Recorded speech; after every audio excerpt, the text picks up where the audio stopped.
There are 10,000 ways to die in the 41st millennium, but only one way to truly forget you're already dead. On the pleasure world of Lithris, death does not come from bolter shells or lasfire, but from too much beauty, too much joy, too much of everything. The air itself is a narcotic. The clouds shimmer in pastel tones that drip like paint upon the horizon, bleeding into one another until the sky looks like an open wound of color. The wind carries scents that have no name, sweetness laced with sorrow, perfume laced with decay. And beneath that impossible sky lies the city of Vel Mortalis, the beating heart of this profane paradise. Towers of pearl and muscle rise alongside rivers of liquid gold, their reflections trembling like fever dreams. Every street sings, every wall hums with vibrations that enter the flesh like desire. The world breathes, it moans, and in the distance one can sometimes hear the faint echo of laughter, a laughter that lasts too long, becoming a scream carried by the perfumed wind. This is not a battlefield. It is something far worse. It is peace, Slaanesh's peace. From orbit, the planet appears flawless, a jewel of light adrift in the void. But those who descend soon learn the truth. The perfection is a lie that hungers. The soil feeds on pleasure, the air feeds on dreams, and the god of excess, the prince of pleasure, feeds on all.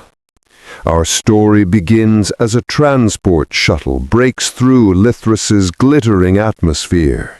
Inside, a group of pilgrims press against the viewing panes, eyes wide with awe. Among them stands Kalen Voss, a once imperial artisan from the hive world of Arcadia. He wears the gray garb of a traveler, the mark of the penitent still visible on his wrist. Once he carved devotional icons for the ecclesiarchy. Now he seeks a different form of divinity, one that whispers promises the emperor never could. He's heard the rumors that on Lithris, pain and joy are one, and that to live there is to touch godhood. His voice shakes when he asks the attendant beside him, "Is it true what they say, that you can hear music in your veins?" The attendant smiles, too widely. Her teeth are lacquered gold. "You'll hear it soon enough." The shuttle lands upon a runway made of glass. As the pilgrims disembark, a welcoming procession greets them. Figures in robes of woven light glide forward, their movements choreographed to some silent rhythm. They bow in unison, and the leader, a tall androgynous being with violet eyes and a voice like honey, steps forth. "Welcome, seekers," the being purrs. "You have come to the heart of sensation. Here your pain will be poetry, your pleasure, prayer, yourself, perfection." Kalen feels something stir within his chest, a flutter of warmth that borders on fear. The air tastes of fruit and blood. Each breath seems deeper than the last, as if he's inhaling the planet itself. The attendants lead the pilgrims through a grand avenue lined with marble statues. Only these statues breathe faintly, their eyes rolling in ecstasy.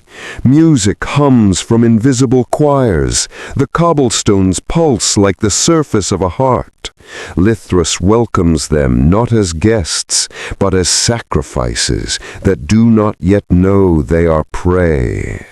At nightfall, Kalen stands on a balcony overlooking Vel Mortalis.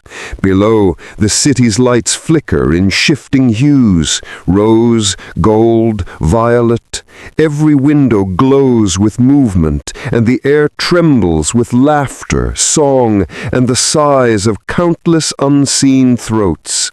For the first time in his life, Kalen feels small, not in fear, but in awe. He has left behind the drudgery of the Imperial's grey machine worlds and stepped into something infinite. He tells himself he has escaped. He does not see the shapes in the distance, dancing upon the clouds like shadows with too many limbs. He does not notice the faint hum of 100,000 souls whispering in unison beneath the streets. He only feels the wind on his face and the promise it carries. You will never be alone again. Kalen smiles. The scent of roses fills his lungs, and far beyond the perfumed sky, the god of excess opens its maw and whispers his name. Kalen awoke to the sound of bells, not the clanging brass of imperial chapels, but the soft chime of crystal threads trembling in warm air. Sunlight poured through his window in colors that defied naming, casting ripples of living hue across the silk-draped chamber. For a moment he could not tell where the light ended and his body began. Everything shimmered, soft and unreal. He rose slowly, muscles sore yet strangely invigorated. The bed beneath him pulsed faintly, as if breathing, alive, but content to cradle him. Beside it, a decanter of liquid gold rested on a tray. He took a cautious sip. It tasted like nostalgia, like the laughter of a childhood he barely remembered. "Good," said a voice behind him. "The drink remembers you." Kalen turned. Standing in the doorway was the violet-eyed host from the night before. The figure smiled, radiant and terrible. "You slept through the first chorus," they said. "Few newcomers do. You must have a patient soul." Kalen bowed instinctively. Forgive me, I didn't mean—" "There is nothing to forgive," the host interrupted, gliding forward. "Forgiveness is an imperial illusion. Here there is only acceptance." Their robes rippled like oil on water, their movements languid but precise. "I am called Thirain, voice of the threshold. I welcome you, Kalen Voss of Arcadia, to Lithras." "How did you know my name?" Kalen asked. Thirain's smile deepened. "Names are vibrations. The air here sings them to us." They gestured toward the open window. Below, Vel Mortalis stretched to the horizon, a city of impossible architecture. Bridges of glass arched over canals that flowed with liquid light. Great plazas bloomed with petals the size of ships, and the air shimmered with translucent wings, insects, or perhaps something else. "The first rule of Lithras," Thirain said, "is to feel. Not think, not question, only feel. Do that, and you will ascend." Kalen wanted to laugh at the absurdity, but the words clung to him like perfume. They meant something, though he couldn't explain how. Thirain guided him through the corridors of the temple palace, each hall filled with soft music that shifted with their moods. Servants moved gracefully along the marble floors, men and women adorned with silver chains, their eyes glazed in bliss. Some carried platters of fruit that pulsed faintly like hearts. Others held instruments that seemed grown rather than built, their strings humming to unseen hands. When they passed a large set of doors carved from mirrored glass, Kaelin heard laughter, bright, feverish laughter. "What's in there?" he asked. Thirain paused. "A rehearsal. The choir of ecstasies prepares for tonight's feast. You will attend, of course. It will be transformative." The words lingered in the air. Kaelin nodded, not trusting himself to speak. They continued downward into the city proper. Outside, the air was thick with fragrance and sound. Crowds filled the plazas, each more beautiful than the last. Their garments were woven from light itself, their skin glimmering with gold dust. Yet among the laughter, Kaelin saw moments that unsettled him. A woman weeping while smiling, a man laughing as his hands bled, a child tracing patterns in the dust with trembling fingers. No one seemed to notice. "This place," Kaelin mumbled, "it's overwhelming." Thirain looked pleased. As it should be. The human mind must shatter before it can expand. Your old world dulled you. Here you will awaken. They arrived at a towering amphitheater carved into the side of a mountain. Thousands of people gathered there, their voices rising in harmony so perfect it felt rehearsed by divinity. A single figure stood at the center, tall, cloaked in violet silk, her face hidden behind a mask of white porcelain. When she raised her hand, the city fell silent, the air quivered, the scent of jasmine turned sharp, metallic. Thirain leaned close to Kaelin. "That is Seraphine, the courtesan of whispers. She speaks for the Divine One. You will meet her soon." Seraphine's voice rolled through the amphitheater, neither loud nor soft, yet it filled every soul who heard it. "You who come seeking sensation, you who thirst for meaning in your pain, welcome home. Here the flesh is the prayer, and desire the hymn. Let the emperor keep his cold perfection. We have found warmth in the divine pulse of she who thirsts." The crowd roared in adoration. Some wept openly, others collapsed in rapture. Kaelin could only stare, trembling as the words crawled beneath his skin. For the first time, he felt the truth of this place, that every heartbeat, every breath, every whisper of wind was part of something immense, something alive. As Seraphine's masked gaze turned toward him, Kaelin felt the strange certainty that she had been waiting for him. "Tonight," she said, "you will dine at my table, Kaelin Voss." Thirain smiled knowingly. The god already listens. And somewhere deep beneath the city, in chambers carved of bone and gold, something vast stirred, a slow pulse echoing the beat of Kaelin's heart. The feast of flesh and sound. By the time twilight fell over Vel Mortalis, Kaelin's heart had learned the rhythm of the city.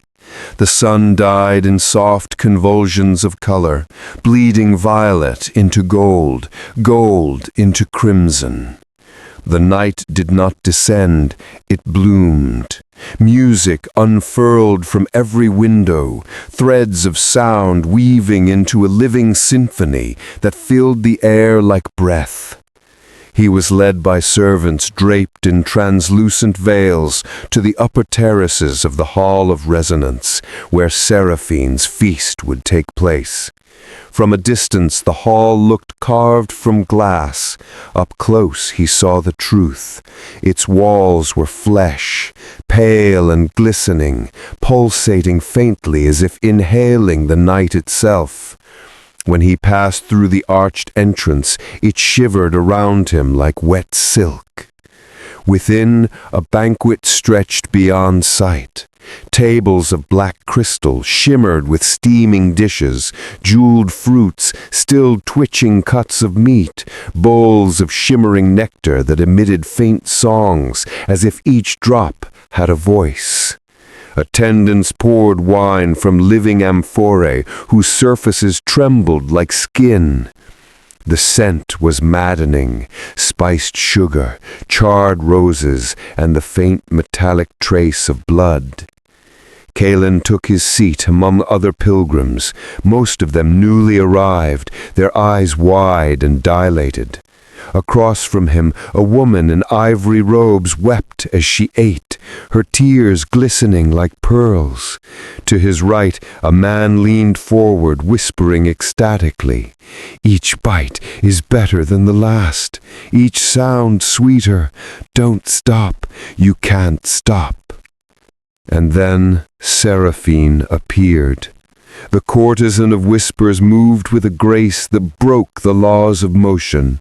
Her gown shimmered like molten moonlight, and her mask, white porcelain, flawless, seemed to shift subtly with each step, as though it were smiling without lips. When she spoke, her voice rippled through the hall like silk tearing. "Welcome, chosen souls. Tonight the God watches. Every taste, every sigh, every heartbeat you surrender is an offering. You will be seen, you will be felt." A tremor of ecstasy rolled through the crowd. Seraphine's gaze found Kalen.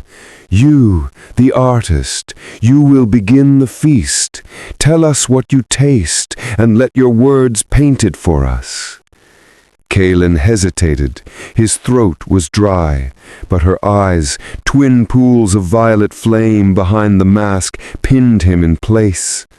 Slowly, he lifted a spoon of shimmering golden liquid. The aroma filled his lungs, and he felt his pulse quicken. When he swallowed, the world changed. The taste was everything, the warmth of a lover's breath, the sweetness of victory, the sting of memory. He gasped, It's... Seraphine smiled beneath her mask. "Yes, speak." It's like he struggled for words. It's like hearing your soul sing. The hall erupted in laughter and applause. "He feels it! He hears it!" Seraphine's tone softened Kalen Voss. "Every morsel has a song. Some are meant to be savored, others to be endured." At her gesture, attendants unveiled new platters. On them lay dishes that defied comprehension, shapes that quivered between beauty and horror, forms that shifted when stared at too long. One looked disturbingly human. The crowd devoured them eagerly. The music grew louder, changing with each breath and motion of the diners. Instruments of bone and glass played themselves, responding to the rhythm of chewing, the tempo of sighs. Every sound was part of an invisible composition. At first, Kalen was repulsed, but the rhythm pulled at him. He began to move in time with it, each motion sending ripples through his body. Pleasure came like heat. The longer he listened, the more the notes seemed to crawl beneath his skin, rewriting him. Then he noticed something impossible. The walls were breathing louder now, and something was inside them. Faint silhouettes twisted within the flesh, their faces contorted in soundless song. He saw fingers pressing against the translucent surface from within, mouths opening in silent harmony with the music.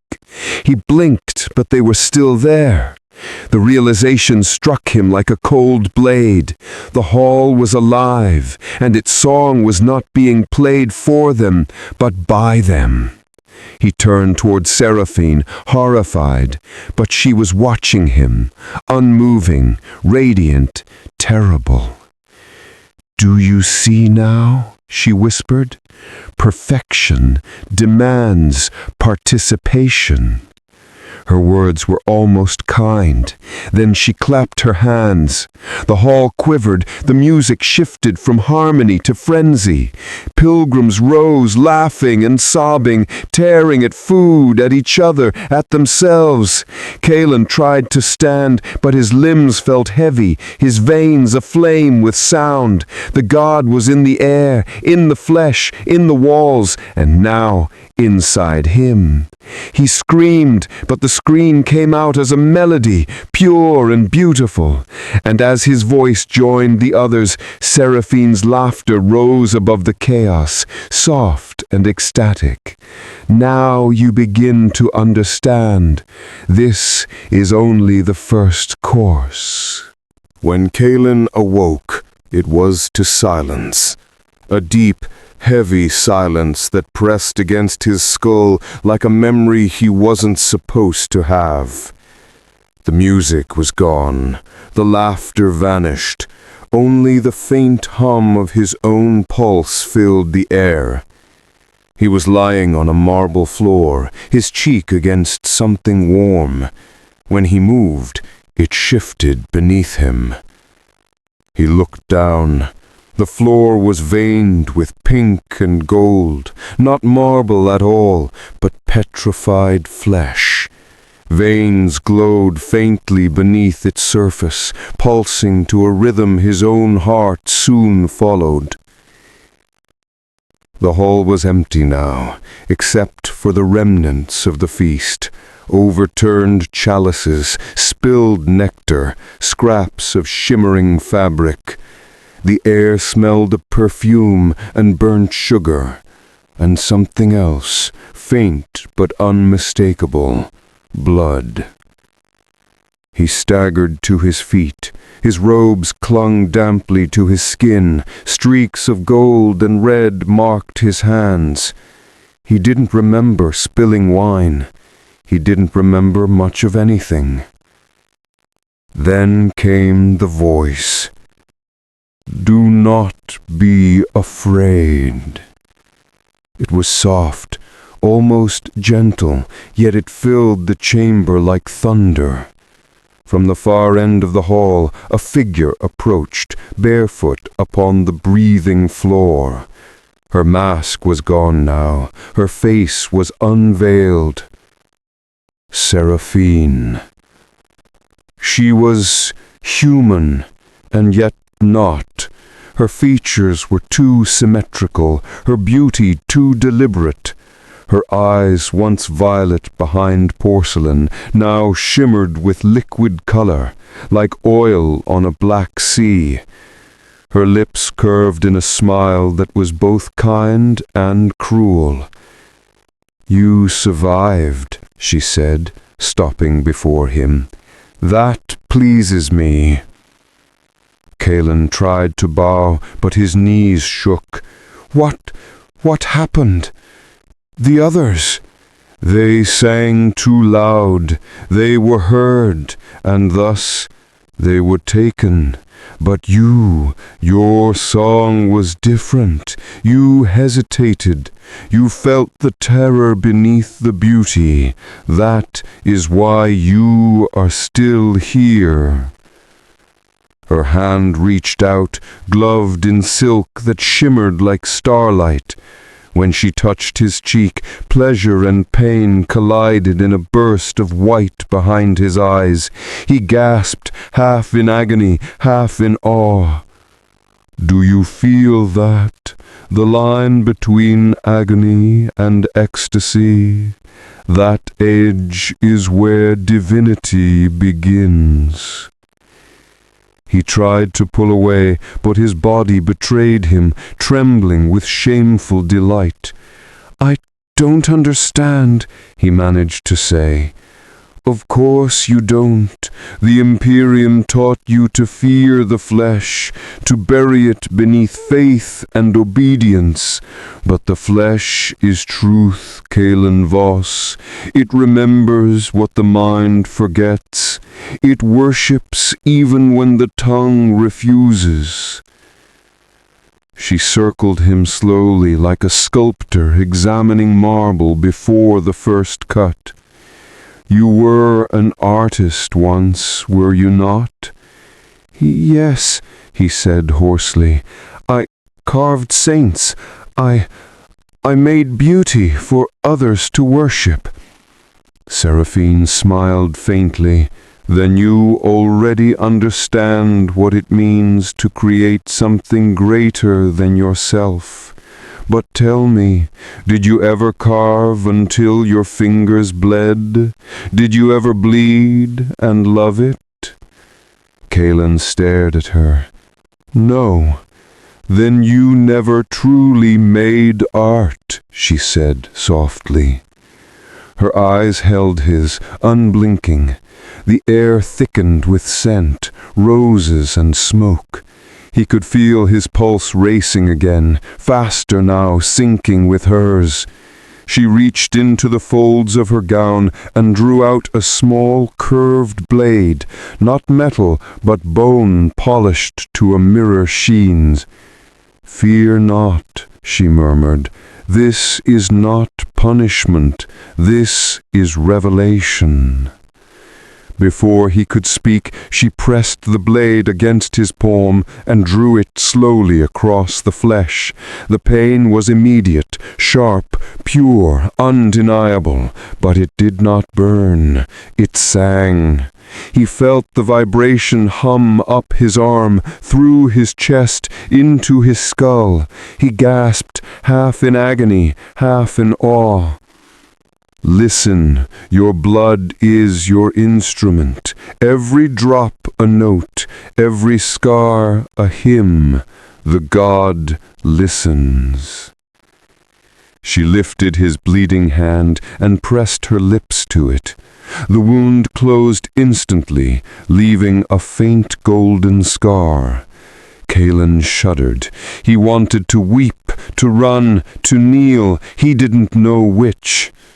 Seraphine stepped closer, her breath warm against his ear. "You will serve me now, Kalen Voss. You will learn what beauty costs. You will feel as the God feels." He swallowed hard. "And if I refuse?" Her smile widened. "No one refuses, not once they've been touched." She turned, her gown whispering across the living floor. "Follow me. It is time you saw where devotion is born." As he followed, dizzy and trembling, Kalen noticed the walls again, faint faces pressing outwards, mouths open in silent song. For the first time he understood what he was looking at. The hall was not decorated with art. It was the art. Every wall, every column made from the faithful who had sung too loudly, who had given themselves fully. Their forms still quivered, still murmured praises. And as Seraphine led him deeper into the temple, Kalen realized that every sound, every pleasure, every caress in this place was part of the same unending prayer, a song that never stopped, a song the God would one day sing back to them. He looked at his hand, at the faint golden scar glowing faintly beneath his skin. It pulsed in time with the heartbeat of the world. Seraphine turned to him once more, her smile radiant. "Tomorrow," she said, "you will see the temple of mirrors. There your true self waits." Kaelin could not speak. The silence between them was suffocating. And somewhere deep within the palace, something vast whispered his name again, this time not as an invitation, but as ownership. They came for Kaelin at dawn. The air itself was trembling, saturated with scent, lavender and iron, the smell of incense burning on the edge of rot. Through his window he could see Vel Mortellus glowing beneath a rising sun of impossible hue. The light moved like liquid, turning the spires and domes into shifting prisms of color. The beauty was suffocating. Two attendants entered his chamber, faces concealed behind masks of glass. Their bodies shimmered faintly beneath their robes, too perfect, too symmetrical to be natural. "The courtesan awaits," they said in unison. "Your unveiling is at hand." Kaelin followed them through the winding corridors of the palace. Every wall was alive with whispers, laughter, weeping, sighs of pleasure and pain, indistinguishable from one another. The architecture itself seemed to flex as they passed, breathing in rhythm with unseen hearts. They descended into the depths until the air grew cool and heavy. Before them stood a vast door made of reflective obsidian. Upon its surface, thousands of faces writhed and merged, whispering faint prayers in forgotten tongues. Seraphine stood before it, robed in violet and gold. Her mask was back in place, flawless, expressionless. "Welcome, Kaelin Voss," she said. "Today you will see the truth of what you are." He hesitated. "You said I'd see my true self. What does that mean?" "The Imperium told you who to be," she replied. "Your family named you. Your masters sculpted you. The God alone will show you what you have always been." She gestured toward the door. "Enter." Kaelin's pulse quickened. "Alone?" Her laughter was soft, like a knife drawn through silk. "We are never alone here." The doors parted without sound. Inside was darkness, absolute and endless. But when Kaelin stepped forward, it was not empty. It was watching. The first thing he saw was himself. Dozens of mirrors lined the chamber, each tall and narrow, each shimmering with faint violet light. But what reflected back at him was not uniform. In one he appeared noble, strong, robed in gold. In another his skin was gray and cracked, his eyes hollow. Others showed him twisted beyond humanity, his flesh blooming into strange, elegant forms, limbs elongated, eyes blossoming like flowers across his chest. He stumbled back, breathing hard. "What is this?"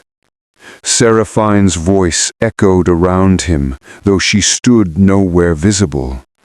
"Every reflection is true. The God of excess reveals not what you are, but what you could be."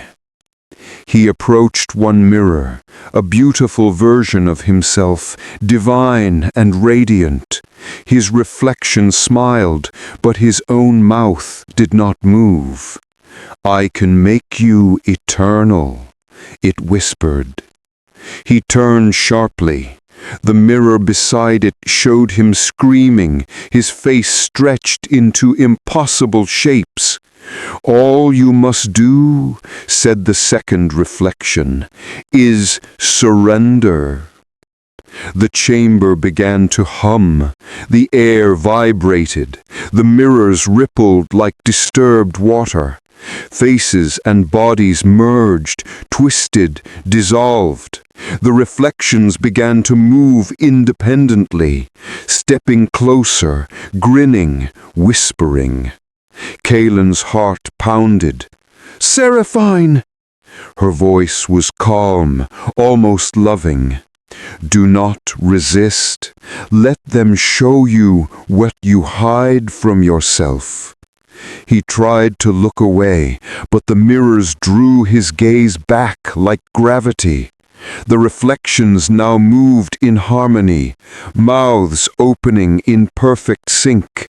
Their voices were layered, melodic, filled with terrible beauty. The mirrors cracked, not shattering, but splitting open like flesh. From the fissures poured light and sound, blinding and sweet. Kaelin fell to his knees, clutching his head. The air was filled with his own heartbeat, multiplied 1,000-fold.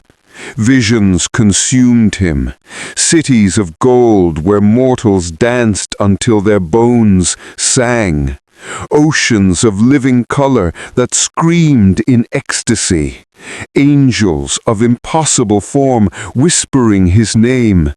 He saw Slaanesh, or some echo of the god, vast and radiant, neither male nor female, every feature too perfect to look upon. The god's gaze turned toward him, and his soul fractured. He screamed. The next moment, silence. When he opened his eyes, he was on the floor. The mirrors were whole again, and Seraphine stood over him. "You are fortunate," she said softly. "Many do not return." What did I see?" he asked weakly. "You saw yourself as the god sees you. Endless potential, endless hunger." She extended her hand, helping him rise. "Now you understand why pleasure must never cease.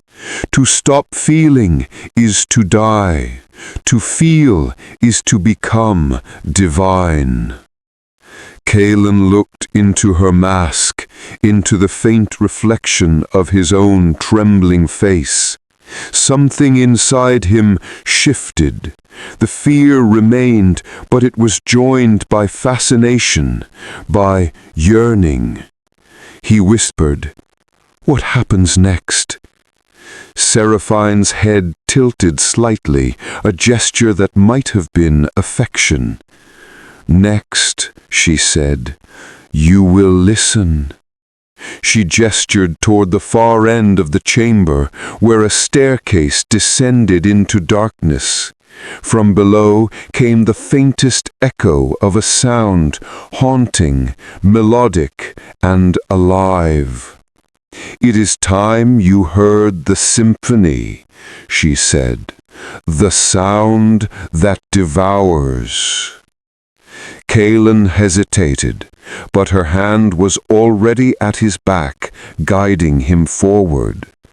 As he stepped down into the black, he could still see his reflection lingering in the last mirror, smiling, though he was not. The stairway spiraled downward for what felt like miles.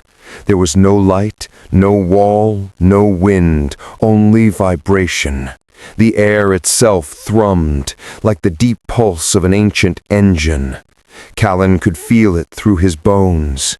Each step carried him closer to a sound that wasn't sound at all, a living rhythm that pressed against his heart, his lungs, his thoughts.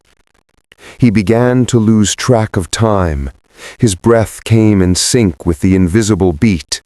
When his foot finally touched solid ground, he was no longer sure whether moments or eternities had passed. The darkness parted. He stood upon the edge of a vast amphitheater, a cathedral carved into the living flesh of the planet. The walls pulsed with veins of light, and at the center rose a structure like an organ made of bone and gold. The pipes reached upward into shadow, and every note that echoed from them dripped with color. Thousands of figures filled the space, pilgrims, courtesans, and daemons alike, all motionless, heads tilted back, eyes closed. They swayed in perfect unison, as if tethered to one unseen conductor. And from the dais, at the heart of it all, the maestro played. It, or they, had no shape Callan could comprehend, a being woven from sound and sensation, its flesh rippling in rhythm with the melody. Strings of living sinew stretched from its arms to the organ pipes, plucking and vibrating, birthing notes that seemed to touch every nerve in the body. The music was ecstasy given form. At first, it was beautiful, haunting, sorrowful, filled with yearning. Then the notes deepened, grew sharper, hungrier. The sound crawled beneath Callan's skin, every heartbeat aligned to the rhythm. His body swayed, his breath became part of the chorus. He wasn't just hearing it, he was inside it. Seraphinus' voice rose beside him, a whisper that cut through the melody. Do not resist, Callan. This is the pulse of the god, the eternal song of hunger. Feel it, let it unmake you. He wanted to protest, to cover his ears, but the air itself forced the sound into him. The melody twisted, notes fracturing into discordant shrieks that should have been unbearable, yet each carried rapture. His mind flashed with images, hands of light caressing him, teeth made of melody biting softly into his soul, 1,000 faces whispering his name in harmony. He gasped, not in pain, but in release. The maestro's body shifted, turning toward him. Though it had no eyes, Callan felt its gaze pierce him, dissecting every hidden desire he had ever buried. He saw his childhood, carving saints in the dust of Arcadia. He saw his mother's face, cold and gray from starvation. He saw the first time he dared to imagine beauty without permission. Every forbidden thought, every secret pleasure, every shame, all dragged into light. And then the music spoke. It wasn't a voice, it was meaning, pure, perfect, and terrifying. You belong to me. He screamed, not in terror, but in recognition, because in that instant he believed. The organ roared, the sound broke open his mind. The crowd fell to their knees, shrieking in bliss and agony. Veins of light burst through the walls, and reality itself seemed to bend, the air melting into color, flesh blooming from stone. The god was near. He fell forward, clutching his chest. His heart was beating too fast. The rhythm was no longer external. It was inside him. He could hear the music in his veins. Seraphinus knelt beside him. Her mask was gone, revealing a face so radiant and terrible it barely seemed human. Her eyes burned like amethyst fire. You see now, Callan. To live under Slaanesh is to never stop feeling. Pain, joy, hunger, they are one. The only sin is stillness. Callan's tears glittered in the violet light. "It hurts," he said.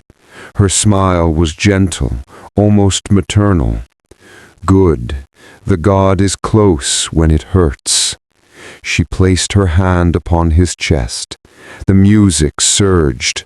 For a heartbeat, he saw everything, every pleasure, every scream, every lost soul feeding the endless hunger of the Prince of Pleasure.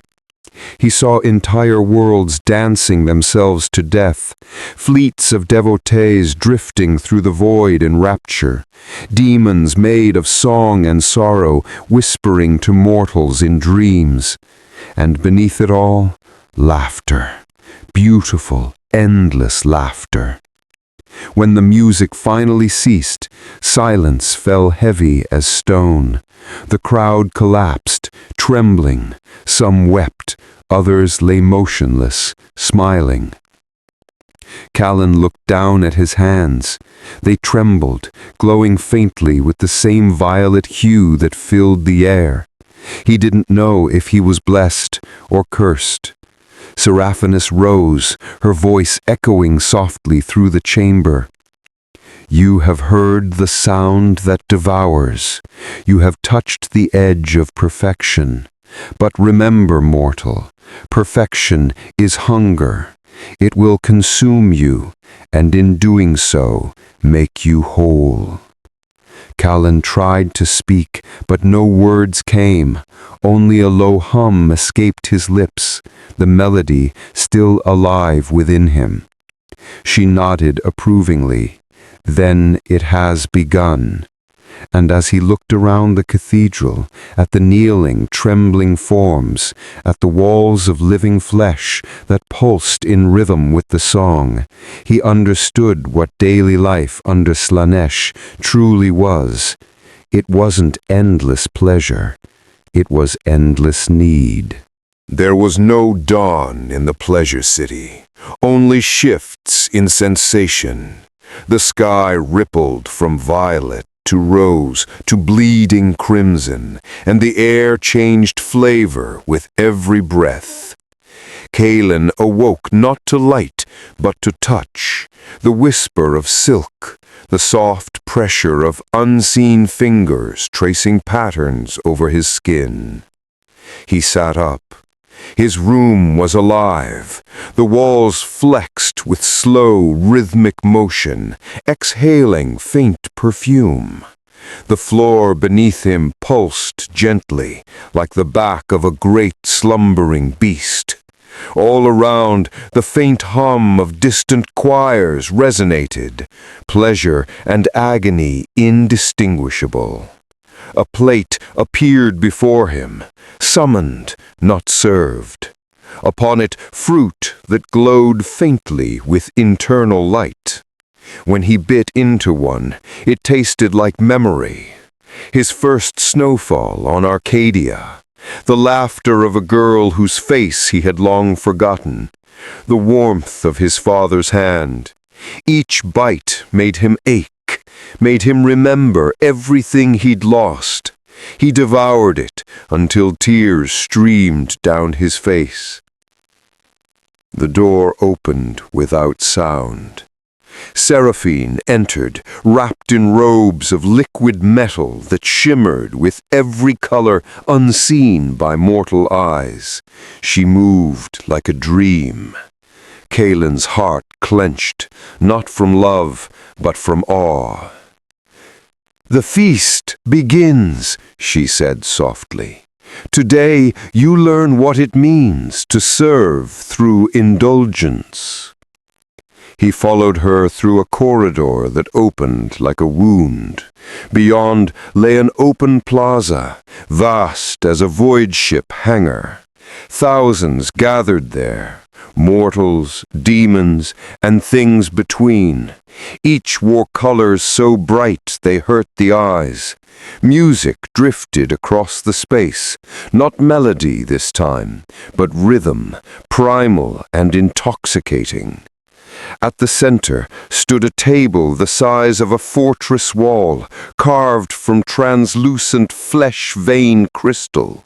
Upon it lay offerings from across the warp-tainted empire, roasted beasts that bled light instead of blood, chalices of shimmering ichor, platters of fruit that pulsed like living hearts. But the feast was not for sustenance. It was for devotion. As Kalen approached, he realized each dish represented something. Each flavor, each sensation, a fragment of mortal experience turned worship. The crowd did not eat to survive. They ate to feel. A noblewoman moaned as she drank from a cup of liquid gold, her body convulsing as her veins turned luminous. A pair of demons entwined, their bodies dissolving into mist and merging again in an endless cycle of rebirth. An entire choir of mortals sang as their tongues burned away, voices rising higher and higher until only radiant screams remained. Seraphine gestured for Kalen to sit beside her. "This," she said, "is daily life under our God. We do not fear hunger. We worship it." He hesitated, staring at the food before him. It shimmered like molten glass, and beneath its surface he could see shapes, faces, memories, echoes. "What happens if we stop?" he asked quietly. Her smile was sharp. "We don't." The music shifted. The rhythm deepened. Across the plaza, the maestro appeared again, the living embodiment of sound. The feast transformed instantly into ritual. Every bite, every breath, every scream became part of a symphony of devotion. The crowd swayed, voices and hearts sinking to the same impossible rhythm. Kalen felt it rising in him again, the pulse, the song, the need. He reached for the cup before him. The liquid within shimmered violet and gold. He drank. It was as if his entire body ignited. Every nerve flared, every memory unfolded, every regret sang. He saw stars collapsing in ecstasy, worlds being born from screams. He felt himself expanding, dissolving, joining something vast and eternal. He understood, for a heartbeat, what it meant to exist within Slaanesh's realm. It wasn't chaos. It was perfection through excess.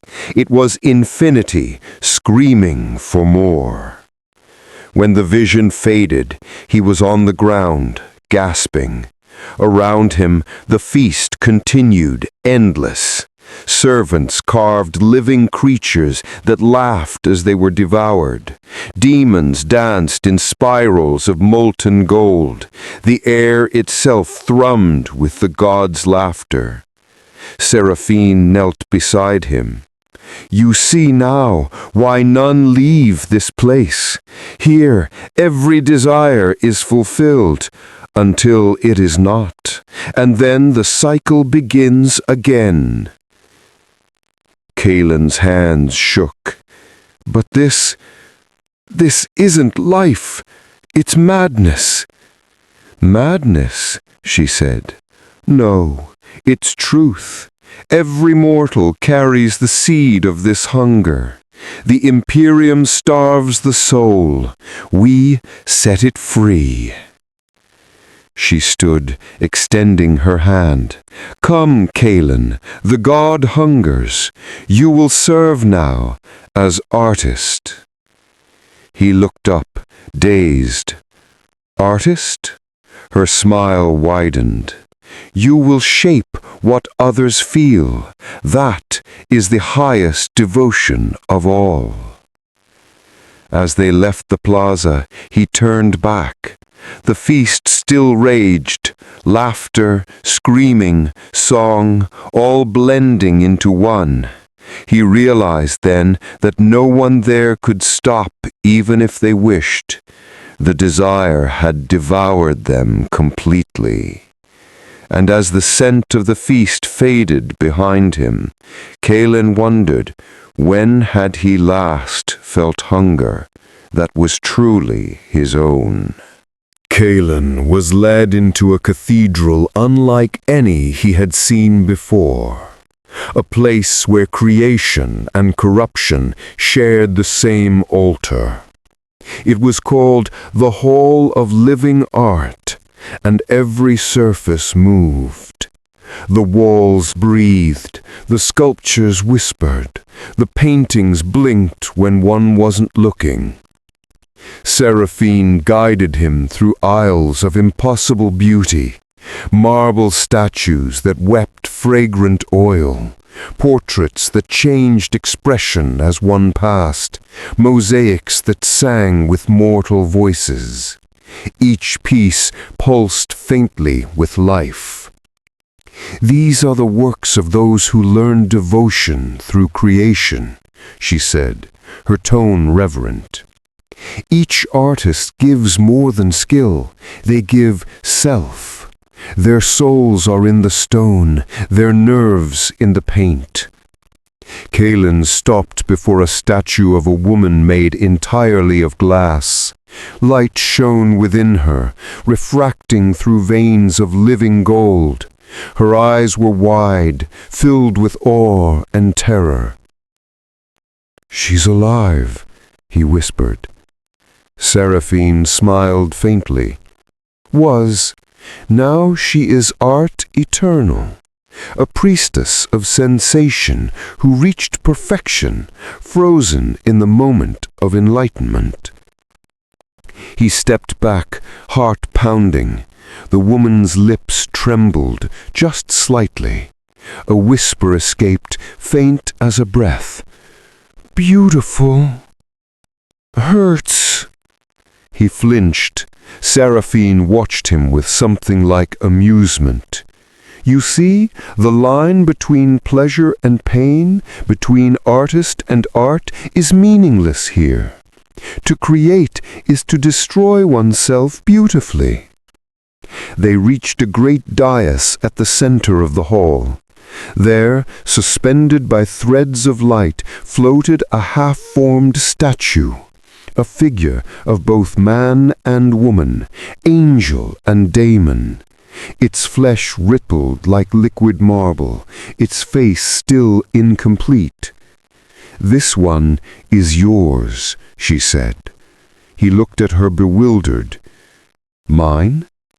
You have felt the song, you have tasted the feast. Now you will shape what you feel. Slaanesh demands not only worship, but contribution. Every soul in his domain must add something of itself to the eternal chorus." She handed him a sculptor's chisel, carved from an emperor's femur, wrapped in silver thread. "Create, or be unmade." He approached the floating form. The material was warm beneath his hand, almost breathing. He felt it respond to his touch, shifting subtly, as if anticipating the next strike. He began to carve. At first it was instinct, the same precision and reverence he had used on his devotional icons back home. But soon the work became something else. The marble sang under the blade. Each strike drew not stone, but sensation. The air rippled, his heart raced. Every curve, every line he shaped made him feel joy, grief, longing, shame, all at once. Hours passed unnoticed. His hands bled where the chisel bit into flesh, but he didn't stop. When he finally stepped back, the statue before him had taken form. A being of indescribable beauty, its features shifting with the angle of sight. Sometimes male, sometimes female, sometimes both, sometimes neither. Its eyes followed him, full of sorrow and ecstasy. Seraphine circled it slowly, expression unreadable. "What do you see when you look upon it?" He swallowed hard. "Myself, everything I was, everything I've lost." Her smile was faint but approving. "Then you are learning." But as he gazed upon the sculpture, he noticed something horrifying. The statue breathed. Its chest rose and fell. Its lips moved, and when he leaned closer, he heard it whisper in his own voice, "Help me." He staggered back, the chisel falling from his hand. "What have I done?" Seraphine watched him calmly. "You have given it life, your life. Every strike you struck carved away a piece of yourself, memory, emotion, soul. It is your reflection now, trapped in eternal beauty." The realization hit him like a thunderbolt. He couldn't remember his mother's face, or the smell of Arcadian air. Even his own name felt foreign. Seraphine's eyes softened, almost pitying. "This is the cost of devotion, Kaelin. In the Imperium they carve idols for a corpse god. Here we become our gods." He shook his head, trembling. "I didn't know." She interrupted. "You chose to feel. Every strike of your blade was a prayer. You have pleased him." The room began to hum.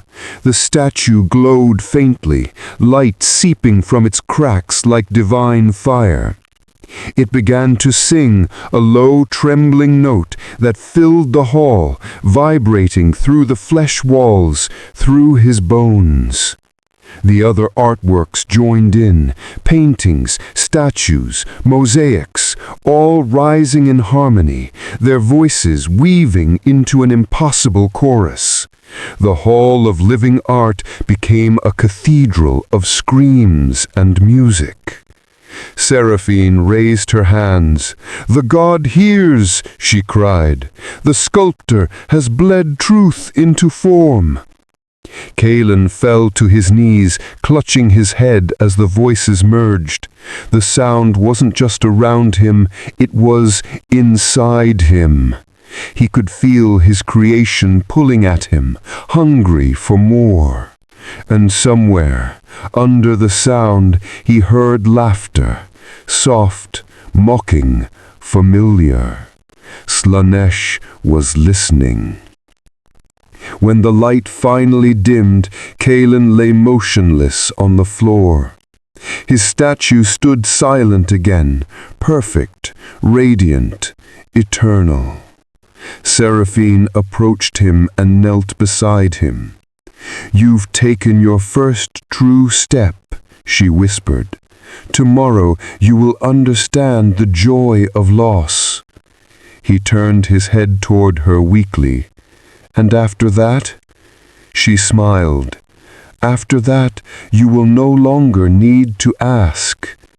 He closed his eyes, the echoes of the chorus still ringing in his mind, and realized that with every act of creation, he was becoming less of himself and more of something entirely else. The joy of loss. Kaelin awoke to the sound of singing, soft, wordless, and unbearably sad. It echoed through the halls like wind through hollow bones. His body felt weightless, but his chest ached with absence. He could not remember what he'd dreamed, only that something precious had been taken. He sat up. His hands were stained with marble dust and dried blood. His sculpture stood across the chamber, glowing faintly in the half-light. It looked more alive than ever, its expression almost peaceful, almost grateful.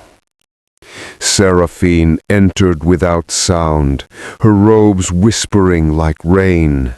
She studied him for a long moment before speaking. "You've slept through an entire cycle. The god is pleased." He stared at the floor. "I don't feel pleased." "That's because you've been emptied," she said. "It is necessary." She approached the statue and brushed her fingers along its cheek. The surface rippled under her touch. "It holds what you've lost, your doubts, your fears, your attachments, the things that bound you to mortality, to the Imperium." "I didn't want to lose them." Seraphine turned, her gaze sharp. "You came here seeking meaning.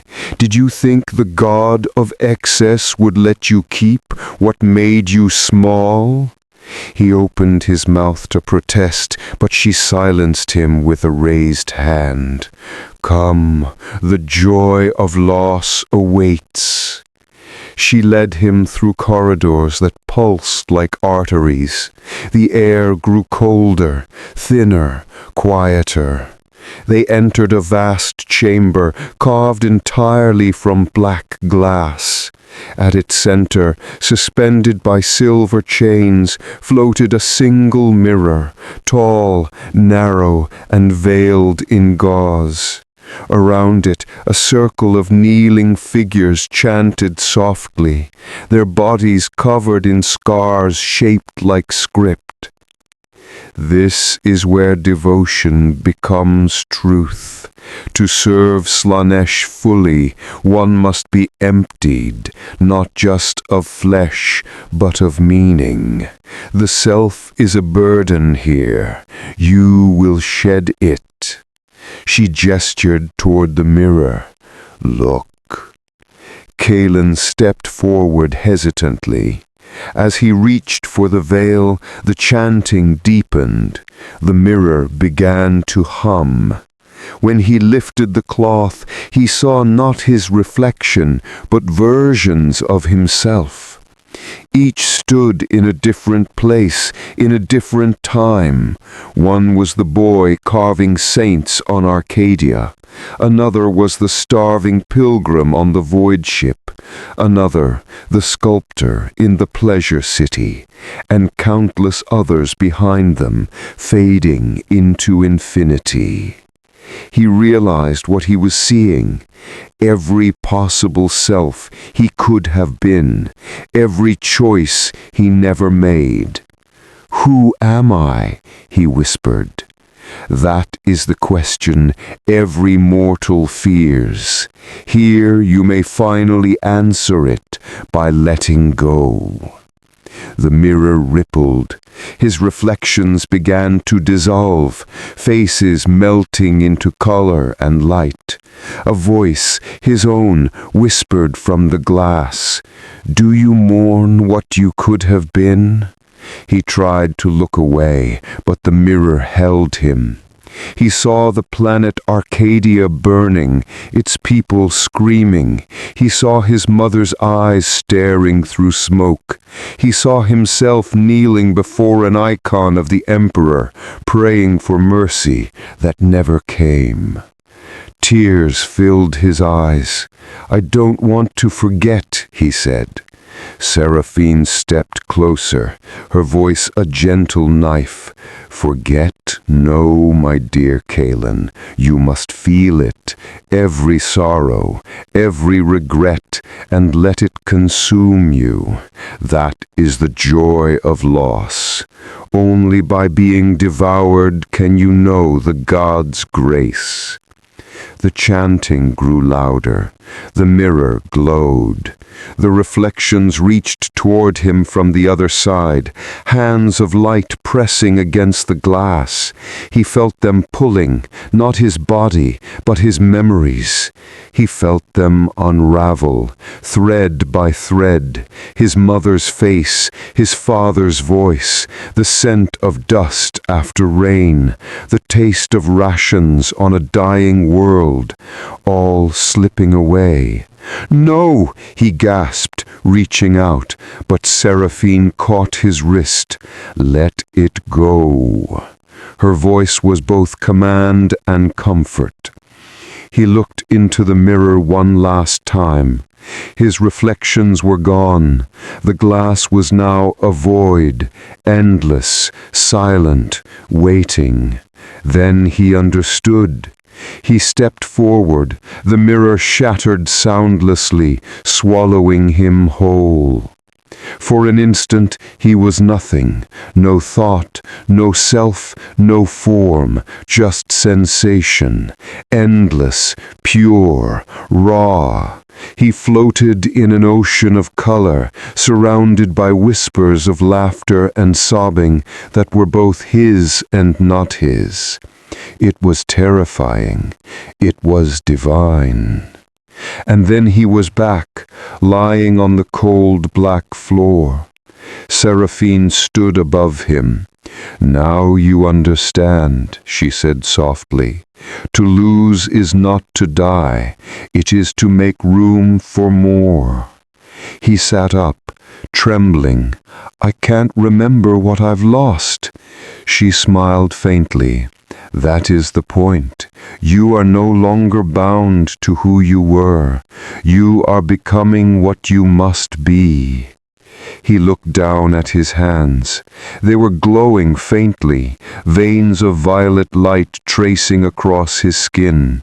Inside, he felt empty, and yet that emptiness was alive, humming, waiting to be filled. Seraphine extended her hand. "Come, Kaelin, the God's garden awaits. It is time you learned how pleasure becomes prayer." As he followed her into the throbbing corridors once more, he realized something dreadful. He wasn't afraid anymore. He felt ready. They descended through corridors that grew warmer, sweeter, lusher with every step. The air shimmered with scents too complex to name, something between perfume and decay, honey and blood. The walls unfurled into vines of living flesh, petals opening as they passed, revealing eyes and mouths whispering prayers in tongues not meant for mortals. When they emerged into the open, Kaelin could not breathe. The garden stretched endlessly, a landscape of impossible color and shape. Trees with crystal bark and veins of gold. Flowers taller than men, their petals moving like lungs. Pools of iridescent liquid where forms writhed just beneath the surface. The sky pulsed with gentle light, and beneath it all was a faint, constant rhythm, the slow, seductive heartbeat of the god. "This," Seraphine said, spreading her arms, "is where the faithful cultivate devotion. Every bloom here is an offering, a sensation made flesh, a prayer made beautiful." He stared, awestruck. "It's alive." "Of course." Her smile was radiant. "All things that feel are alive here. The soil is made from those who once knelt where you stand. Their pleasure feeds the next generation of worship." He knelt beside a flower that resembled a human face, its petals shimmering with moisture. As he touched it, the flower sighed softly in his voice. He jerked back, but the sound followed, whispering his name like a lover. "What do they grow from?" he asked, though he already feared the answer. "Memory, emotion, flesh. Every worshipper plants what they have lost. The god waters it with longing." She led him deeper, past fields of luminous vines. Each plant sang faintly, harmonizing in tones that seemed to vibrate through his bones. The sound was hypnotic, lulling, warm. He began to understand how this place could devour the will so easily. Every moment here felt like surrender. They reached a central clearing where a group of mortals knelt around a shallow pit. The ground rippled like liquid silk. Each of them held a shard of bone or crystal, pressing it into the earth with trembling hands. Seraphine gestured for Kaelin to watch. "This is the rite of blooming," she said, "to plant a piece of oneself and let it flower. It is how we feed the god and sustain the city." As she spoke, the earth shuddered. A bud broke the surface, translucent, pulsing. It opened slowly, revealing a perfect miniature likeness of the devotee who had planted it. The figure smiled, wept, and dissolved into light. The worshipper gasped in ecstasy, collapsing as tendrils of color rose from the soil and wrapped around them, feeding from their joy. Seraphine turned to him. "It is your turn, Kaelin." He stared at the pit. "What do I give?" She stepped closer, her voice soft as silk. "Whatever still belongs to you." He hesitated. What did he have left? His faith in the Emperor was gone, his memories were fragments, his fear had dulled into fascination. What remained was something small, buried deep, his sense of self, fragile and flickering. He drew a trembling breath, knelt, and pressed his hand to the earth. It was warm, almost welcoming. "Let go," Seraphine whispered. The soil shifted beneath his palm. He felt something pulling, gently at first, then insistently. It drew from him like breath drawn from lungs, like blood from a wound.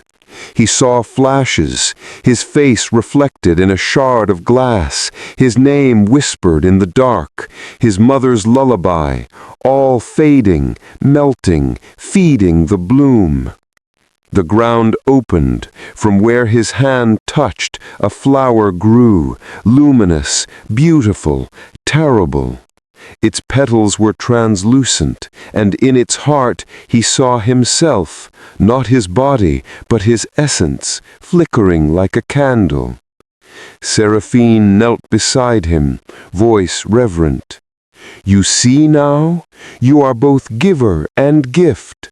The god devours, yes, but in doing so, he remakes. What you give returns tenfold." He stared at the flower. It pulsed gently, almost affectionately. For a moment he felt peace. Then the flower's petals began to open wider. He leaned closer, fascinated, until he realized the bloom was unfurling toward him, not the sky.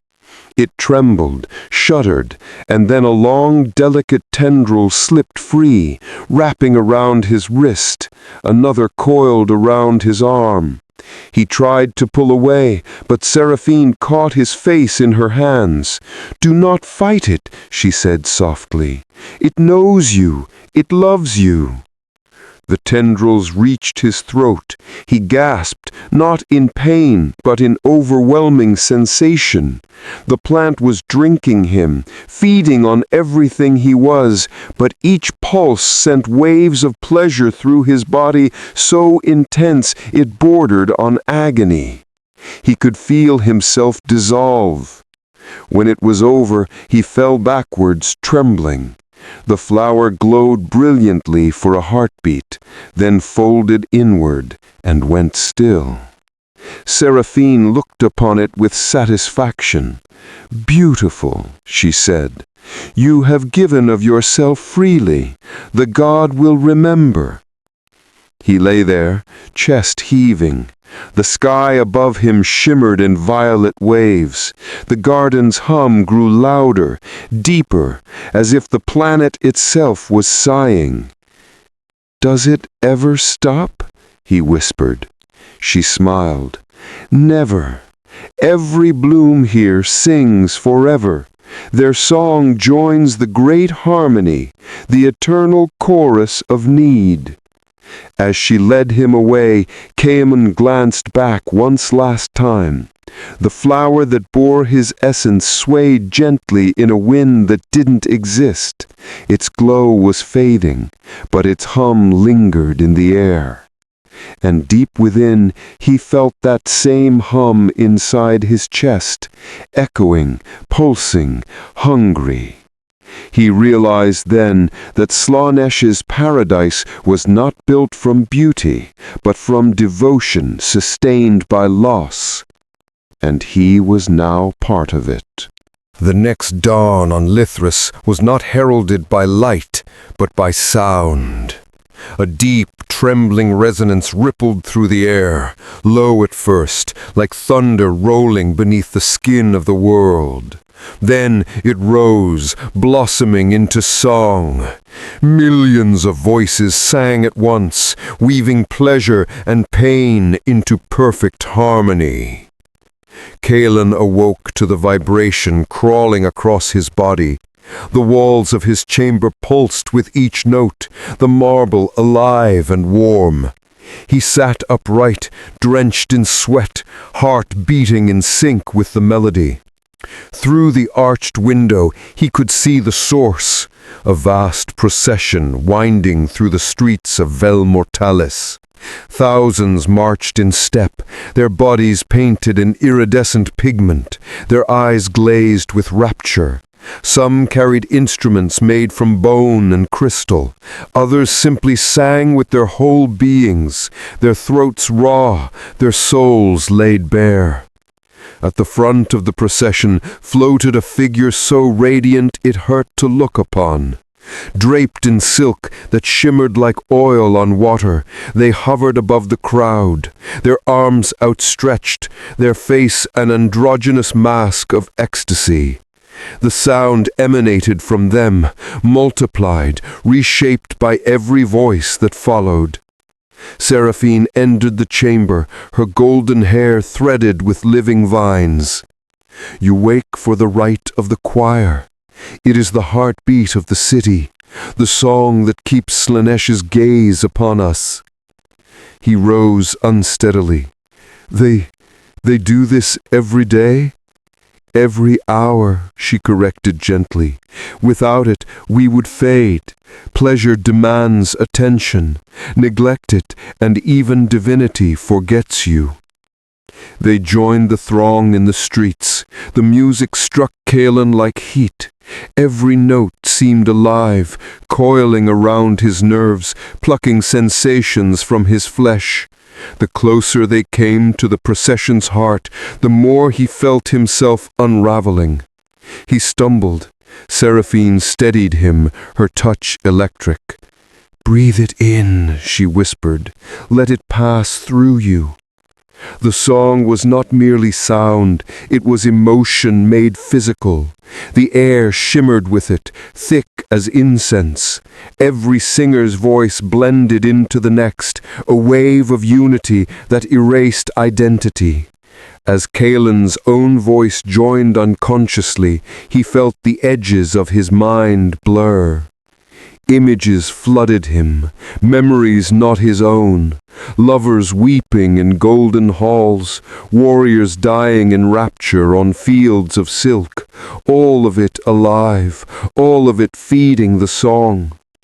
He looked up and saw the radiant figure at the head of the procession staring directly at him. Their eyes were black mirrors, endless and deep.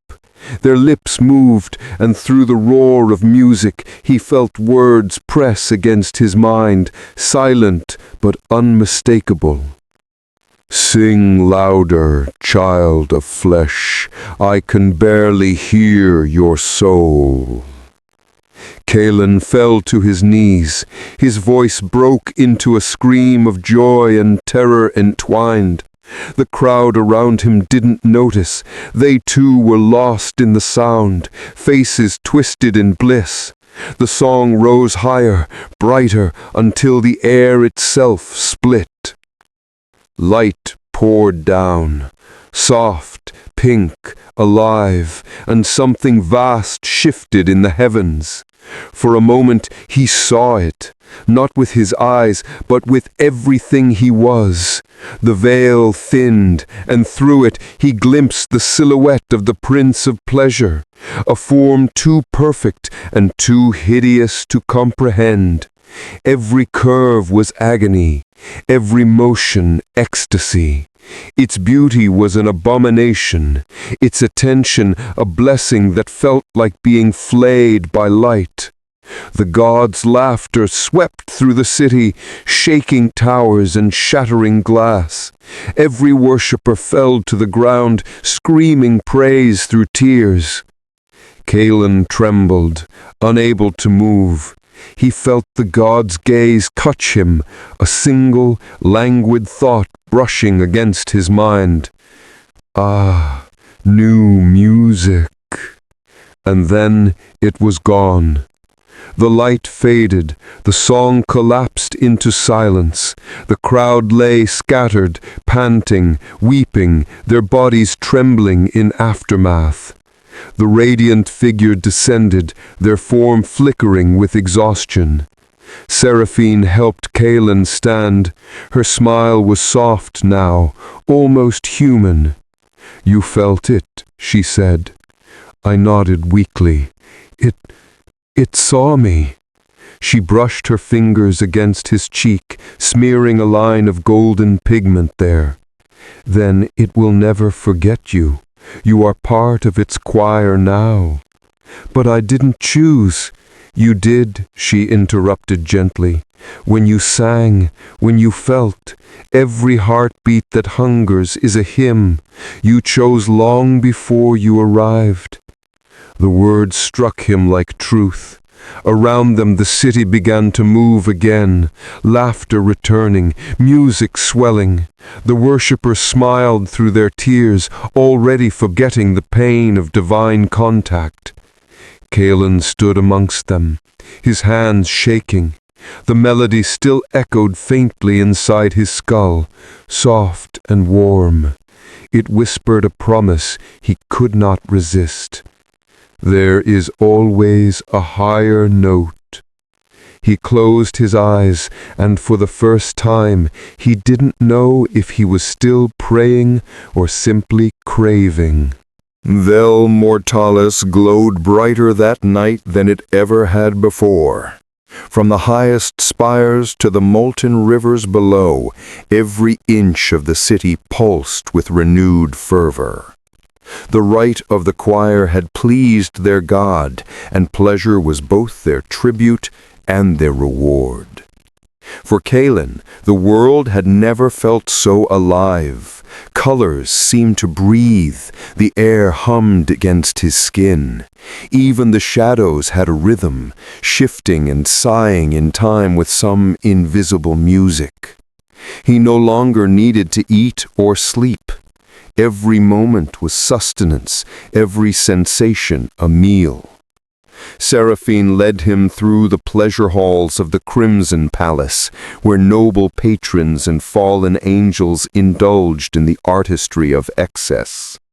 Silk-draped corridors gave way to open amphitheaters where dancers of flesh and shadow intertwined in patterns that bent the mind. Instruments played themselves. Laughter melted into screams and back again. "This," she said, gesturing to the writhing forms, "is creation unbound. Every desire expressed becomes part of Slaanesh's eternal feast." Kaelin watched, mesmerized.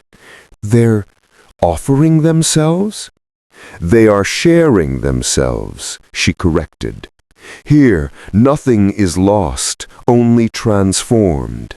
Every gasp, every cry, every drop of sweat becomes music for our God."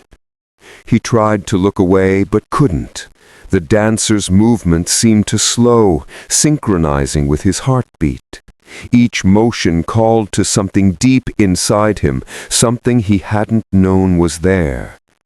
A servant approached, bearing a platter of crystal goblets filled with shimmering liquid. The scent was intoxicating, sweet like honey, sharp like ozone. Seraphine took one and offered another to him. "What is it?" he asked. "The distilled essence of emotion, from those who felt too deeply to survive it." Kaelin hesitated, then drank. The liquid burned like liquid fire, then blossomed into a rush of sensation so vast it drowned thought. He felt everything: ecstasy, grief, triumph, loss, emotions not his own, layered over one another in an overwhelming symphony. He gasped, falling to his knees, trembling as colors burst behind his eyes. Seraphine knelt beside him, her voice a whisper. "Perfection is not peace, Kaelin. It is the moment between agony and joy, the knife's edge. We chase that edge forever." When the world steadied, he realized he was weeping.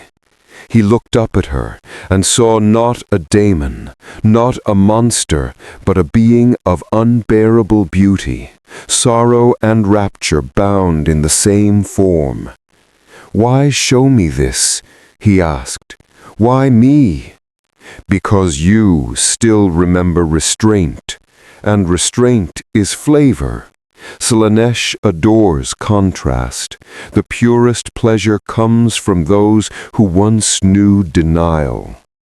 Her fingers brushed his temple, and visions flooded him, memories of his life in the Imperium. Cold stone chapels, monotonous hymns, the weight of obedience. He saw himself carving saint statues while overseers whispered about quotas. He remembered the silence between prayers, a silence filled with hunger he could never name.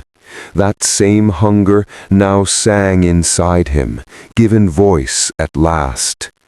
Seraphine smiled as she sensed it waken. "Now you understand." Around them the dancers froze mid-motion. The music changed, deeper, darker. The audience rose as one, anticipation shimmering in the air. From the shadows of the stage stepped a figure, tall, slender, wrapped in iridescent chains. Their face was hidden, but their presence filled the hall with dread and fascination. "The Maestro of Pain," she whispered. "A champion of the Dark Prince. You are fortunate. Few mortals witness their art and live." The Maestro lifted a hand, and the dancers began again. But now their motions were guided by invisible threads of power. Each movement drew sparks of light from their flesh, every gesture a note in a growing, impossible melody. Kaelin watched as the performance built toward something terrible and divine.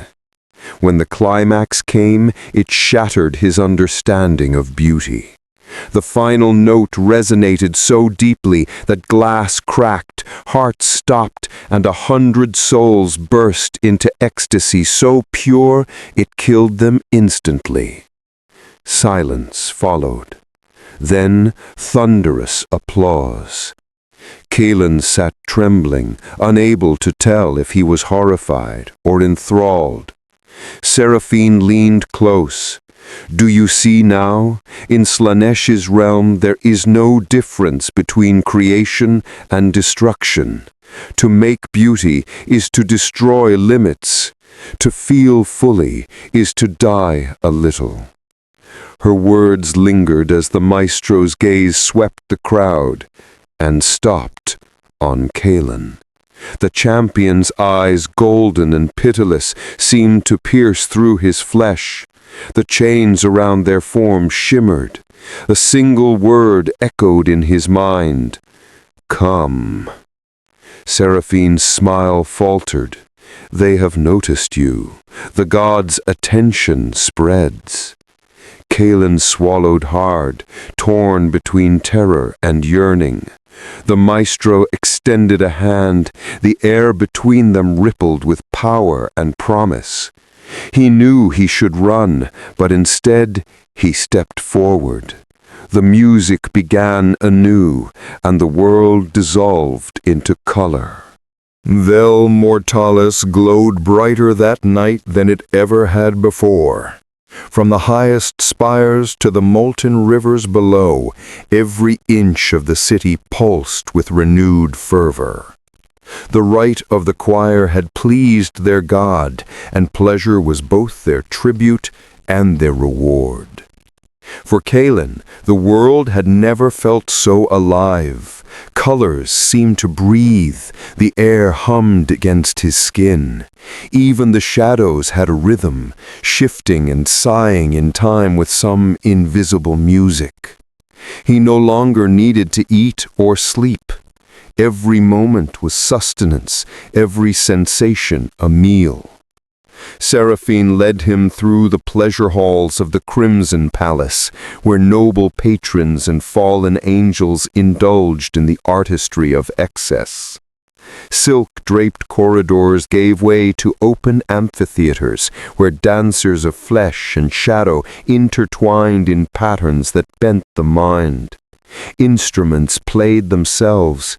Laughter melted into screams and back again. "This," she said, gesturing to the writhing forms, "is creation unbound.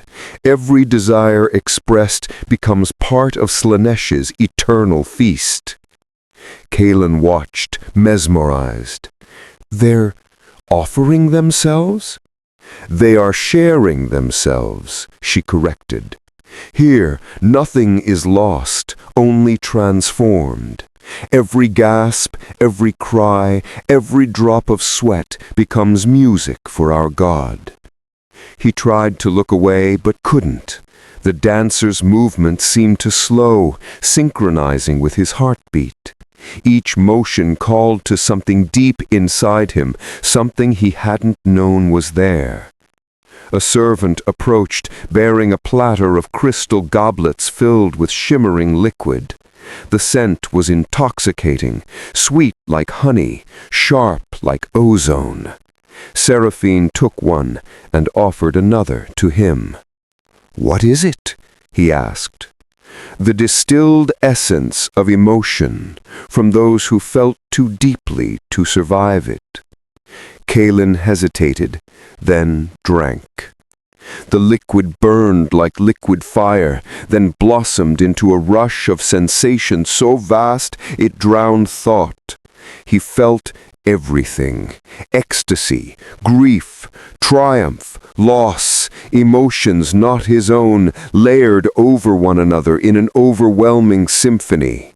He gasped, falling to his knees, trembling as colors burst behind his eyes. Seraphine knelt beside him, her voice a whisper. "Perfection is not peace, Kaelin. It is the moment between agony and joy, the knife's edge. We chase that edge forever." When the world steadied, he realized he was weeping. He looked up at her and saw not a daemon, not a monster, but a being of unbearable beauty, sorrow and rapture bound in the same form. "Why show me this?" he asked. "Why me?" "Because you still remember restraint, and restraint is flavor. Slaanesh adores contrast. The purest pleasure comes from those who once knew denial." Her fingers brushed his temple, and visions flooded him, memories of his life in the Imperium. Cold stone chapels, monotonous hymns, the weight of obedience. He saw himself carving saint statues while overseers whispered about quotas. He remembered the silence between prayers, a silence filled with hunger he could never name. That same hunger now sang inside him, given voice at last. Seraphine smiled as she sensed it waken. "Now you understand." Around them the dancers froze mid-motion. The music changed, deeper, darker. The audience rose as one, anticipation shimmering in the air. From the shadows of the stage stepped a figure, tall, slender, wrapped in iridescent chains. Their face was hidden, but their presence filled the hall with dread and fascination. "The Maestro of Pain," she whispered. "A champion of the Dark Prince. You are fortunate. Few mortals witness their art and live." The Maestro lifted a hand, and the dancers began again. But now their motions were guided by invisible threads of power. Each movement drew sparks of light from their flesh, every gesture a note in a growing, impossible melody. Kalen watched as the performance built towards something terrible and divine. When the climax came, it shattered his understanding of beauty. The final note resonated so deeply that glass cracked, hearts stopped, and 100 souls burst into ecstasy so pure it killed them instantly. Silence followed. Then thunderous applause. Kalen sat trembling, unable to tell if he was horrified or enthralled. Seraphine leaned close. "Do you see now? In Slaanesh's realm there is no difference between creation and destruction. To make beauty is to destroy limits.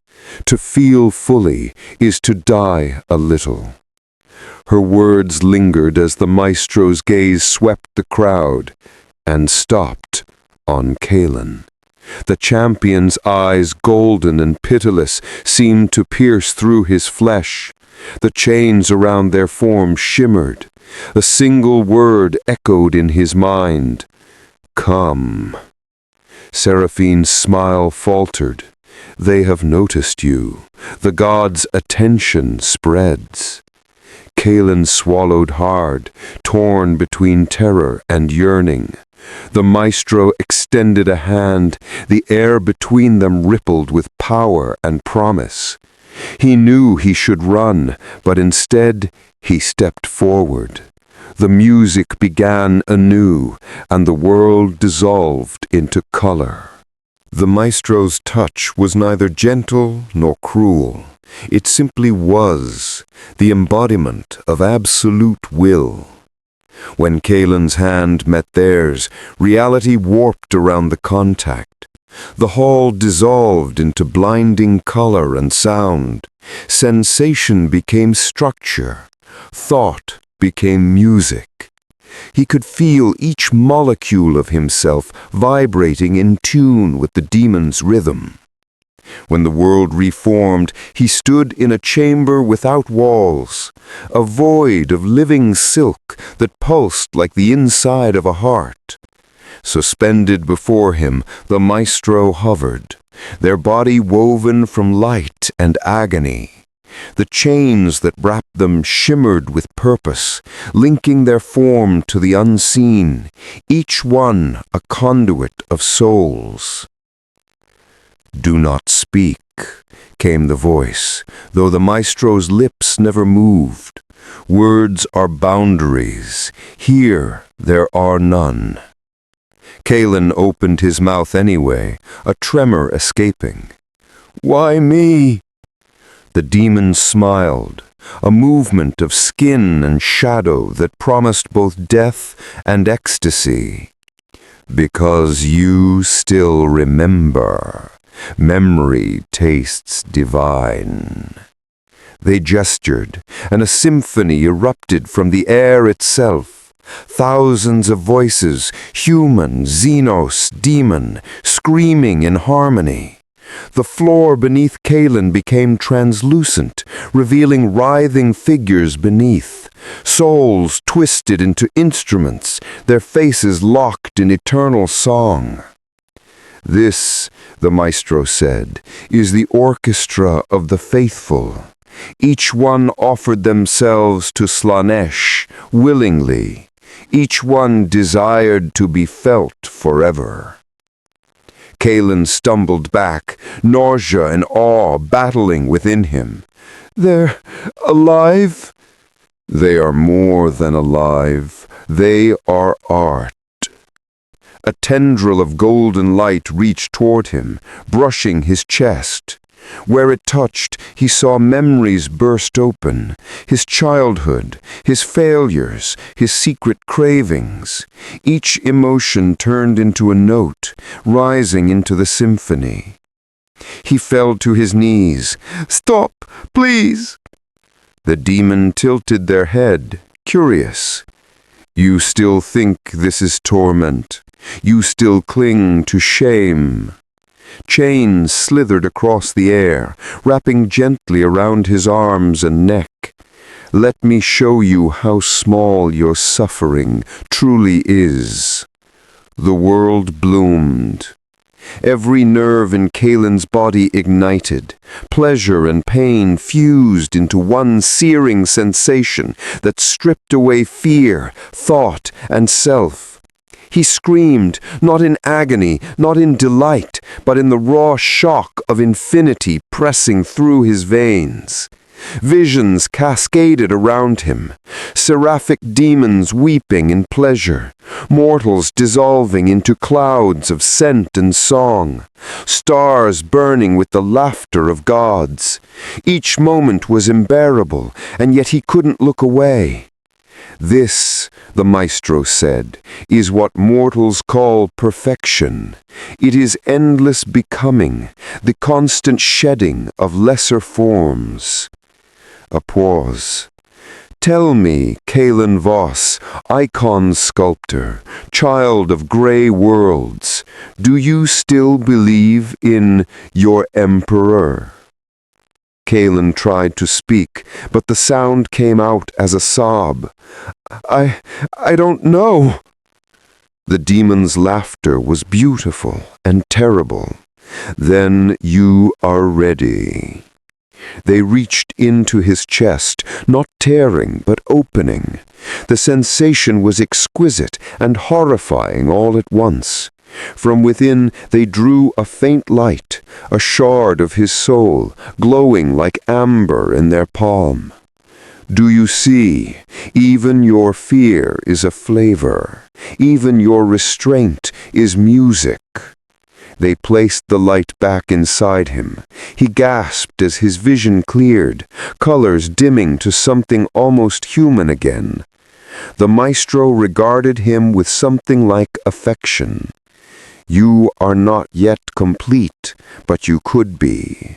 Stay, and I will teach you to sculpt with sensation itself. You will create art that makes gods tremble." Kalen's thoughts churned. Somewhere deep inside, a small dying voice, the voice that had once prayed to the emperor, whispered that this was wrong. But above it roared the new voice, the one born of velvet and song. "Create, feel, Ascend. The demon extended their hand again. Serve, and you will never be forgotten. For a long moment, Kalen hesitated, then bowed his head. Teach me. The maestro smiled. The lesson begins in surrender. Chains descended like ribbons, coiling lovingly around his limbs. The silk chamber shuddered, dissolving into blinding light once more. The scream that followed was neither joy nor pain, but something purer, something holy in its defilement. When Kalen awoke hours or centuries later, he lay on the floor of the Crimson Palace. His skin was etched with faint golden lines that pulsed in time with his heartbeat. Seraphine knelt beside him, eyes wide with fear and reverence. You touched the maestro.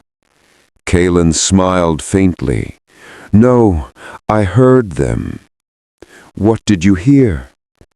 He looked at his trembling hands. The shape of eternity. And somewhere far above, beyond the perfumed sky, Slaanesh stirred, pleased. Days, or what passed for them on Lithris, bled together into a fever of color and creation. Time had no meaning anymore. Kalen no longer ate, slept, or counted the rise and fall of suns. His new existence was measured only by the rhythm of art. Under the maestro's unseen tutelage, he began to sculpt again. But no longer did he carve marble or metal. His medium was living flesh. The workshops of Vel Mortalis were sanctuaries of sacred depravity, temples where artisans molded their worship through sensation. In one such atelier, Kalen labored beside other disciples, a painter who used blood as pigment, a singer whose lungs were made of crystal, a dancer whose bones clicked like chimes.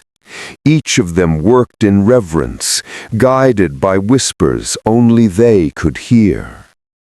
The maestro's voice reached him constantly now, never loud, but always present.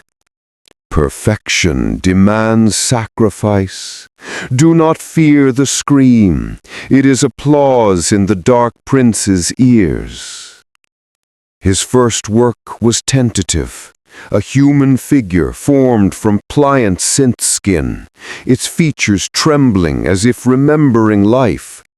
But when he pressed his hand to its chest, the golden lines etched upon his own skin flared, and the statue breathed. It opened its eyes and wept. Seraphine watched from the shadows. "You've given it sorrow," she murmured. "Few remember how." "I didn't mean to," Kalen said. His voice shook. It happened. That is why you were chosen. You still feel what others have forgotten. The Dark Prince adores that. Word of his work spread quickly. Nobles and courtesans came to see the living statue that mourned, that felt regret. To them it was exotic, a new flavor of sensation. They touched it, fed upon its tears, turned its sadness into pleasure. Kalen watched them and felt the faint sting of disgust until he realized the disgust itself was beautiful. Each creation became bolder. He learned to weave nerves like strings, to sculpt bone into harmonics, to shape pain into melody. His works began to sing. They sang of longing, of shame, of the fragile line between holiness and hunger. The city adored him. The Crimson Palace granted him chambers of his own, vast and perfumed, hung with veils that glowed like sunset. Each night admirers filled the space, eager to taste what he had made. They whispered his name like prayer, Kalen Vos, the mortal artisan. But in the quiet moments between their praise, he began to hear something else. A second voice, beneath the maestro's, softer but more insistent. It came when the workshops fell silent, when the music faded and the perfume thinned. Do you remember silence, Kalen? Do you remember the stillness of stone? At first he ignored it, but the more he created, the louder it became. The voice wasn't Slaanesh's, it was his own, echoing from a part of him he thought long buried, the part that once carved saints in the Emperor's name. He tried to drown it out with creation, with sensation, with anything that would fill the void. But every masterpiece he made left him emptier. Every praise sounded hollower. Seraphine noticed the change. She said one night, tracing a golden vein along his chest, "You're doubting. You've begun to crave what you cannot name." "I crave," he hesitated, "peace. I think I remember what it felt like." She smiled sadly. "Then you are doomed. On Lithris there is no peace, only different flavors of longing." Her words struck him harder than any demon's touch. That night he walked the streets alone. The city shimmered under its perfumed sky, lights rippling like veins beneath translucent clouds. He passed the pleasure domes, the laughter of the damned echoing behind jeweled walls. He passed the choir plaza, where singers with no throats still wailed praises. And in a forgotten corner of the city, he found something impossible. A small statue, half buried in dust. It was a crude carving, an imperial aquila, its wings broken, the mark of the emperor. His breath caught. He knelt, brushing the dust away, and the voice inside him whispered louder, "You still remember me." For a moment, the golden glow beneath his skin dimmed. The world seemed to hold its breath. Then the laughter returned, soft, sweet, and cruel. The maestro's presence filled the air. "Careful, my little sculptor. Remembrance is a dull blade. It cannot cut eternity." Kalen clutched the broken symbol, trembling. Why show me what I left behind?" "Because perfection requires contrast. Without sin, there is no sanctity. Without sorrow, no ecstasy. Even your sin serves the prince." The aquila crumbled to ash in his hands. The dust shimmered as it fell, turning into motes of golden light that drifted upward, joining the endless haze above. Kalen stared at his empty palms, the glow of his veins reflected in his tears. He whispered, almost pleading, "Is there nothing sacred left here?" The silence that followed was unbearable.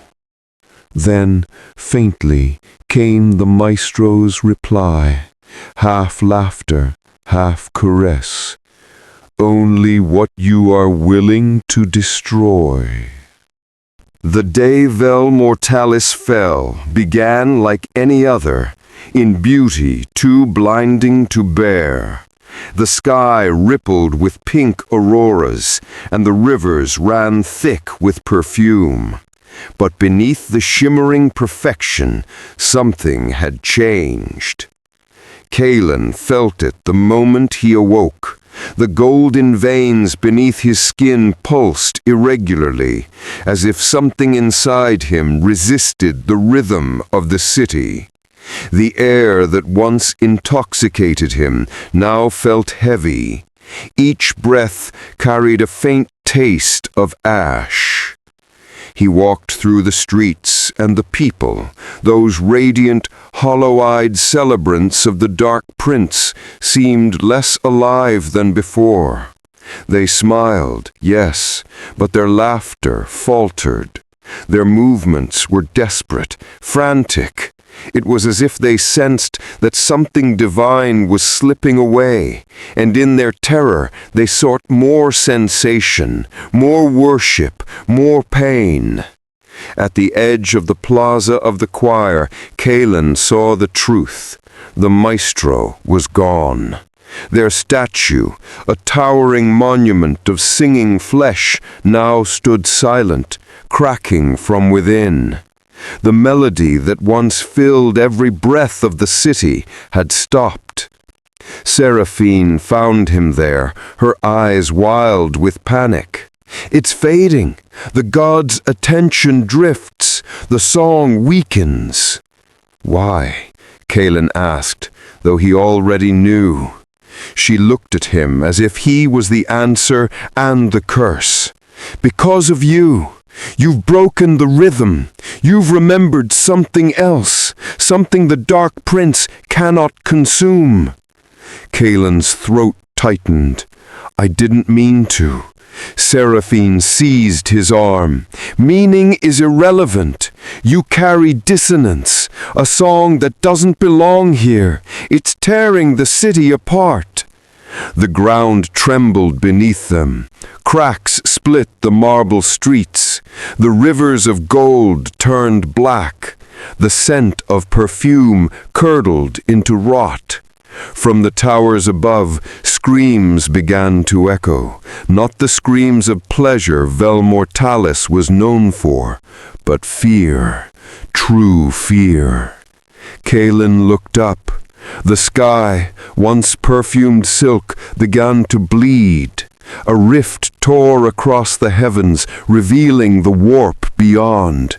Colors that should not exist, forms twisting in hunger. The god's gaze turned away. In that void, he heard the faintest whisper, not from Slaanesh, but from something older, something human. "Remember me." He fell to his knees, clutching his chest. The glow beneath his skin flared, then began to dim, burning itself out. Seraphine wept. "If you reject the god, you reject existence itself. You'll dissolve." He met her eyes, and for a heartbeat she saw something mortal there again, a flicker of the artisan who once carved saints. "Then let me dissolve as myself." He stood trembling and raised his hands. The lines of gold that traced his flesh erupted into radiant fire. Around him, the chaos shuddered. Every sound stopped. Every pleasure, every agony, every endless note of the god's symphony silenced. The stillness spread like a contagion. The worshippers froze, eyes wide. The air stilled, the sky dimmed, the wart light faltered. And from the heart of the silence came something unthinkable on a Slaaneshi world. A prayer, not of ecstasy, not of despair, but of repentance. Kalen whispered it, voice trembling but firm. "Emperor, if you still hear the lost, let me give this back." The silence broke, not into sound, but into light. It poured from him, pure and white, cutting through the rose-colored haze. Wherever it touched, corruption burned away, leaving behind ash and bone. The city screamed as perfection unraveled. Towers melted, faces blurred, and the living artworks of Slaanesh collapsed into dust. Seraphine fell before him, reaching out with shaking hands. "You fool! You've ruined everything!" Kalen smiled sadly. "No, I've remembered what it means to be less than perfect." The light consumed them both. When the storm ended, nothing remained of Vel Mortalis but fragments, black marble glimmering faintly in orbit, a broken jewel in the void. The warp rift closed, leaving behind a silence that the galaxy had not known for millennia. And somewhere in the echoing expanse between worlds, a faint melody lingered, a human hum, imperfect and real. For the first time in eternity, Slaanesh was silent. The galaxy never learned of Lythras's fate. The Imperium charted the system as a dead zone, its record sealed under inquisitorial sanction. To most, it became just another cursed coordinate, another paradise that vanished into the warp. But among certain voidfarers and chaos cults, whispers persisted. They spoke of a world where the Dark Prince lost interest, where desire itself turned inward and died. They told of a mortal sculptor whose song silenced a god's laughter, if only for a heartbeat. Some say his spirit wanders the warp still, crafting shapes of light in the endless dark, not in devotion, but in atonement. Others claim his work continues to echo in mortal dreams, flashes of beauty too painful to bear, glimpses of imperfection too pure to be forgotten. Whatever the truth, one thing endures. Even in damnation, humanity clings to something divine. The ability to feel shame, to regret, to seek meaning beyond pleasure or pain. It is that imperfection that keeps the species alive in a universe built to devour it. For in the grim darkness of the far future, where gods feed on souls and mortals become their art, there remains one small defiance, the broken prayer of a man who remembered silence. And perhaps, somewhere beyond the warp, the Emperor did hear him, if only for a moment. Because even the Dark Prince must pause when reminded that perfection is hollow without the flaw that gives it meaning.